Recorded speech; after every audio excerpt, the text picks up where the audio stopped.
यश्छन्दसां वृषभो विश्वरूपः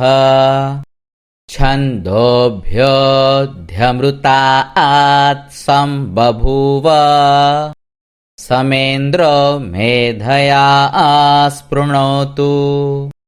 अमृतस्य देवधारणो भूयासम् शरीरं हे विचर्षणम् जिह्वां हे मधुमत्तमा कर्णाभ्यां भूरिविश्रुवम् ब्रह्मणः कोशोऽसि मेधया पिहितः श्रुतं मे गोपाय यश्छन्दसां वृषभो विश्वरूपः छन्दोभ्योऽध्यमृतात् सम्बभूव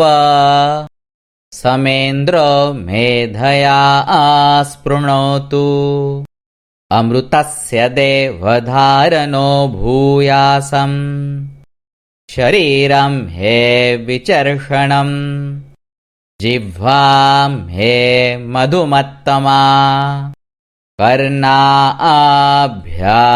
भूरिविश्रुवम् ब्रह्मणः कोशोऽसि मेधया पिहितः श्रुतं मे गोपाय यश्छन्दसां वृषभो विश्वरूपः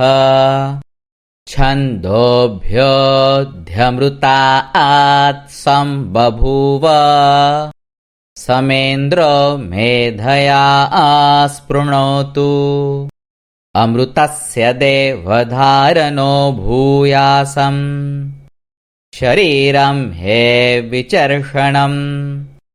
जिह्वां हे मधुमत्तमा कर्णाभ्यां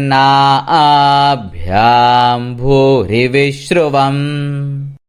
ब्रह्मणः कोशोऽसि मेधया पिहितः